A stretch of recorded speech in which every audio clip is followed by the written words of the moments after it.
Restons dans l'estuaire, précisément Toum, où la ministre de l'Agriculture a procédé à la première phase de remise du matériel et équipement agricole à plusieurs coopératives pour accroître leur production. Première phase, parce que tout simplement, Odette Polo-Panzou fera le tour des 9 provinces du Gabon. Lardingue Mbamba, Guy-Serge Dizombo. Booster la production agricole, accroître les rendements, augmenter les superficies cultivables et réduire la pénibilité du travail. Le ministre de l'Agriculture, de l'Élevage et du Développement rural procède à la remise officielle du matériel et équipement agricole dans la province de l'Estuaire. Ce vendredi 6 juin 2025 constitue donc une date historique pour notre cher pays. Le pays se verra doté d'un lot important de matériel et équipement agricole. En ce qui concerne la province de l'Estuaire, il s'agit de 20 tracteurs agricoles, 4 tricycles, 6 citernes, 4 remorques, 15 charrues à disque et 3 motos à 2 roues pour la première livraison. Le secteur de l'agriculture entame ici sa révolution. Une agriculture tournée vers la compétitivité, la performance et l'indépendance alimentaire. Le chef de l'État tient à adresser un signal fort à nos producteurs et productrices, amenés à accroître les superficies agricoles et à soulager leurs conditions de travail, d'en finir avec la dépendance aux importations et de réduire le chômage. Nous ne voulons plus avoir un matériel éventré, abandonné. Si on vous l'a prêté pour 3 jours, tenez-vous-en aux 3 jours, parce que ça veut dire qu'il y a un autre agriculteur qui est dans le besoin. La mécanisation du secteur sonne aujourd'hui comme un puissant levier pour le développement agricole du pays. Nous devons dès à présent nous préparer pour être à la hauteur de cet enjeu très important, car à mesure du temps et de la raison, ce défi apparaît pour notre pays comme une véritable révolution. L'économie agricole occupe une place stratégique dans la politique des autorités du pays. Le ministre Polo-Panzou exhorte les agriculteurs à une utilisation rationnelle et responsable du matériel. 7 juin, le monde célébrera la journée de la sécurité alimentaire des aliments. À cette occasion, la ministre de l'Agriculture a prononcé une allocution dont voici un extrait. En ce 7 juin 2025, le monde entier célèbre la journée internationale de la sécurité sanitaire des aliments. Cette commémoration, instituée par l'Assemblée générale des Nations unies, nous rappelle une vérité fondamentale. La sécurité sanitaire des aliments est l'affaire de tous. Cette année, le thème mondial retenu, sécurité sanitaire des aliments, la science en action, résonne particulièrement avec les enjeux que connaît notre cher pays, le Gabon. Au niveau national, nous avons choisi de décliner ce thème sous l'angle du marché au laboratoire, une chaîne de vigilance pour la sécurité alimentaire. Mes chers compatriotes, la gravité de la situation mondiale exige que nous prenions la pleine mesure des enjeux qui nous concernent tous. Les chiffres sont implacables et révoltants. 600 millions de personnes tombent malades chaque année après avoir consommé des aliments. Pendant ce temps, le ministre de l'Environnement et celle de la Pêche ont pris part dans un hôtel de Libreville à la projection d'un documentaire intitulé Océan, un film défini comme un plaidoyer pour la protection des écosystèmes marins diffusé dans le cadre des activités de la Semaine nationale de l'environnement célébrée dans notre pays. Les détails avec Evra Mata, Pierre Claverella et Branly Timba. Première diffusion africaine de ce film engagé en faveur de la préservation des milieux marins. Ce documentaire est la réalisation de l'organisation philanthropique australienne Mindero. Il fait une immersion inédite dans les fonds marins, dévoilant avec une rigueur scientifique les liens vitaux entre les océans et la survie des espèces terrestres. Le film va dévoiler des éléments nouveaux sur notre perception des océans, ainsi que leur rôle essentiel, même indispensable pour l'avenir de notre planète. Nous saluons l'intérêt que vous accordez à cette cause, à savoir la préservation de notre environnement. Le Gabon, conforme à ses engagements internationaux, réaffirme son attachement à la protection de plusieurs espèces marines et la préservation de l'environnement. Nous avons fait le choix de pratiquer une économie durable. Économie durable, ça veut dire que nous veillons à la préservation de nos ressources pour voir aux besoins des générations présentes, tout en permettant aux générations futures d'en avoir encore assez pour pourvoir à leurs besoins. La protection de la biodiversité marine nécessite des efforts concertés pour atténuer ces menaces et promouvoir des pratiques durables. Au nombre des soutiens de l'État gabonais à cette cause, la protection des écosystèmes marins pour l'équilibre écologique de la planète, le groupe Fortescue, résolument engagé en soutenant l'initiative 3030 qui vise à assurer la protection de 30% des océans d'ici 2030 à travers plusieurs actions.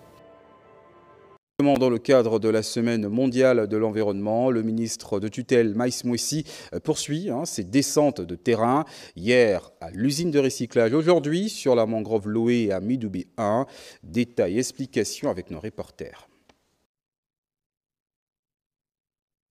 Le ministre de l'Environnement, accompagné de ses collaborateurs, se rend sur le site de la mangrove Loé Midoubé 1 dans le cadre de la Journée mondiale de l'environnement. Il est venu s'imprégner de la situation de cette dernière. Ce que nous avons constaté, c'est que la mangrove a reculé et qu'il y a une activité industrielle, une scierie qui impacte très négativement le lieu et qui favorise notamment les inondations pour les populations. Des instructions sont données séance tenante. Avec Madame la ministre et Monsieur le maire, nous avons déjà convenu qu'on va se retrouver très rapidement pour voir ce qu'il faut faire. Déjà concernant la situation de la scierie qui est installée là et qui a un impact sur cette zone.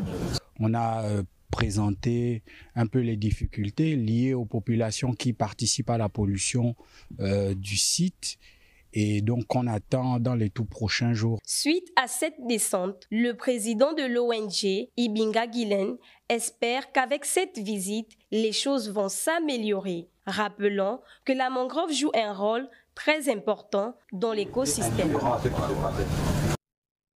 Le projet Gabon Green Génération by Likedi, initié dans le cadre du programme d'éducation environnementale, enclosé par la ministre de l'Éducation nationale, est arrivé au terme de sa phase pilote. Reportage.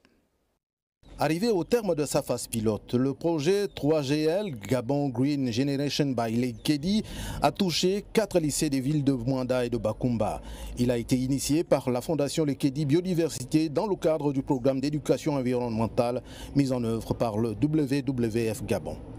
Au regard de l'urgence climatique planétaire, nous nous félicitons de l'impact du dit projet pilote dans la mesure où nous avons bien plus qu'un accompagnement éducatif, nous avons semé en chacun des près de 1200 élèves encadrés la graine d'une nouvelle génération éco-responsable. Portant sur 3 grands thèmes, environnement, biodiversité et changement climatique, le projet 3GL a touché 1126 élèves de 3e et de seconde. Ils ont reçu des connaissances théoriques, mais ont fait aussi beaucoup de pratiques au parc de la Likedi. Les élèves ont appris à observer, à comprendre, à aimer et à protéger leur environnement.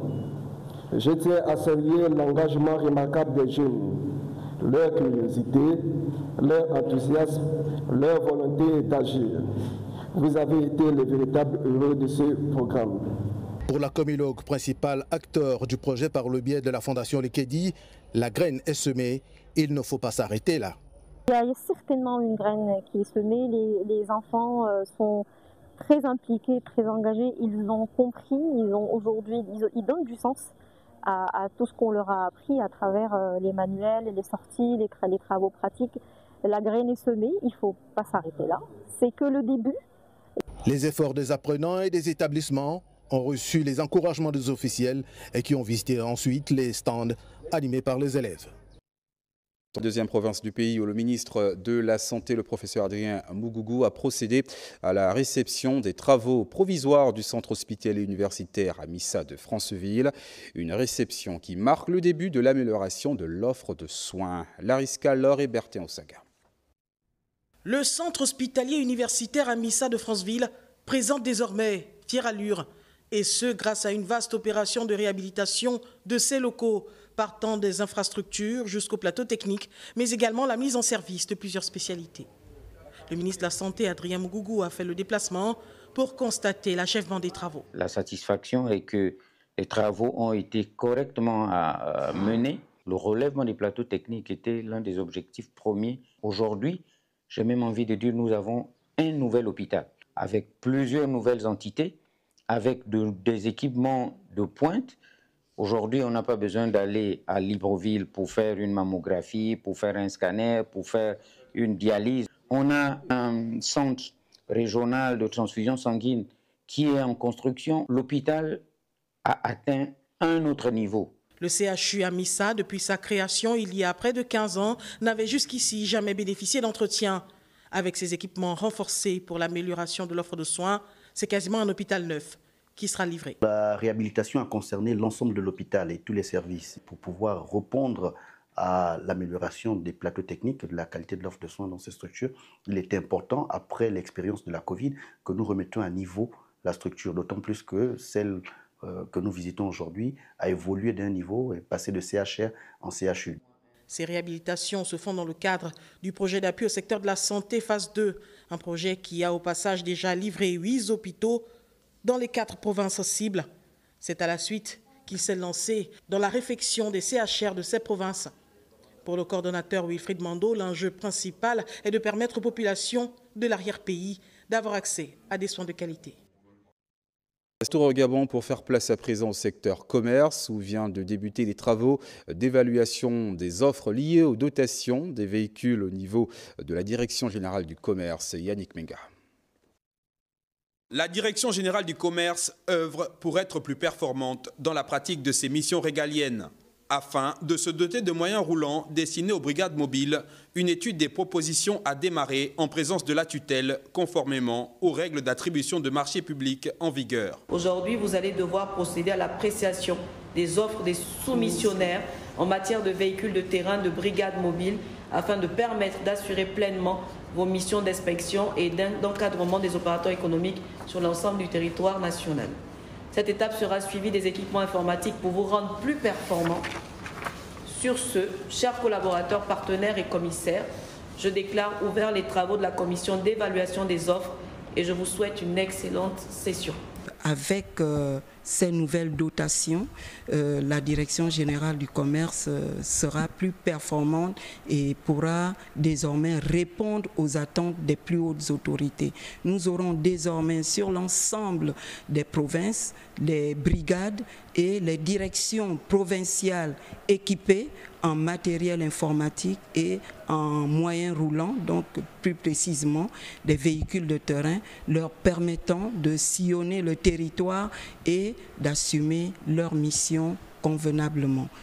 Rappelons que la Direction générale du commerce a pour mission essentielle de réguler et promouvoir l'activité commerciale en République gabonaise. À ce titre, a donc des défis et des enjeux de taille à relever dans la 5e République.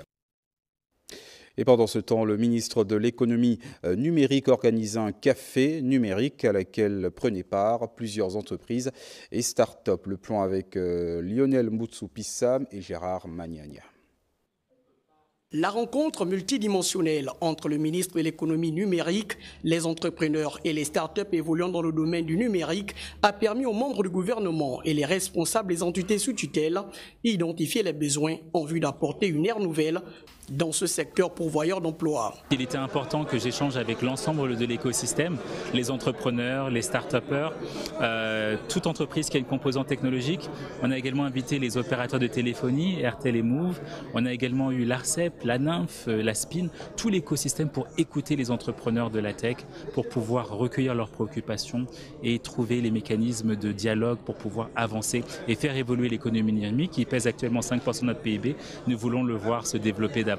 Attentif aux interventions des participants venus nombreux, le ministre a présenté le plan de développement de ce domaine, cher aux plus hautes autorités du pays. Cet échange-là a vocation vraiment à nous assurer que la feuille de route que nous allons mettre en place aux 100 jours par le président de la République soit une feuille de route qui soit solide, qui soit ancrée dans les réalités des entrepreneurs et qui vraiment nous permette d'accélérer ces sujets-là. Aujourd'hui, notre pays, le Gabon, est en pleine croissance économique. Il serait important que les entrepreneurs que les startups participent de façon active à ce défi national. Et je pense que ça a été l'occasion de faire l'autopsie des startups, des entreprises qui sont dans le numérique, et nous voyons qu'il y a beaucoup d'opportunités. L'événement organisé sous le signe de la restructuration de l'écosystème numérique ouvre la voie à la refondation de ce secteur en pleine mutation, dont l'un des plus grands défis est la digitalisation de l'administration gabonaise. Le vendredi également, la deuxième édition de la journée Portes ouvertes dédiée à l'audition a réuni plusieurs professionnels, familles et élèves autour d'un enjeu majeur, l'accès aux soins auditifs pour tous. Léa Virginie Atsam, Gérard Manaya. Des activités pédagogiques et paramédicales ont rythmé cette deuxième édition de la journée Portes ouvertes de l'École nationale pour enfants déficients auditifs. Mais au-delà des soins, la créativité et l'expression artistique ont occupé une grande place. Les élèves, véritables acteurs de cette manifestation, ont mis en lumière leur talent et démontré leur capacité à communiquer autrement que par la parole. Votre soutien indéfectible à l'accord de l'accessibilité aux soins est une source d'inspiration.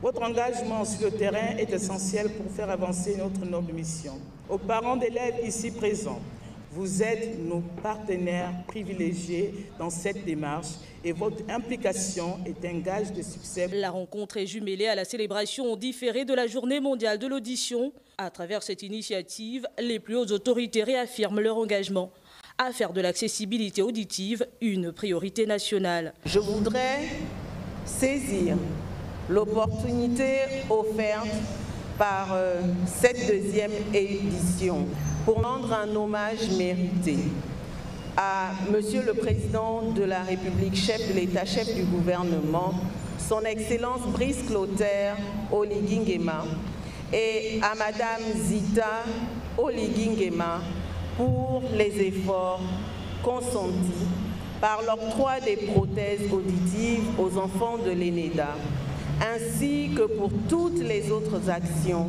qui concourent à l'amélioration des conditions de vie des personnes en situation de handicap, notamment les enfants déficients auditifs. Un événement fort qui aura permis de rappeler que l'inclusion des personnes sourdes passe par une approche globale alliant santé, éducation, accompagnement familial et valorisation des talents. Dans le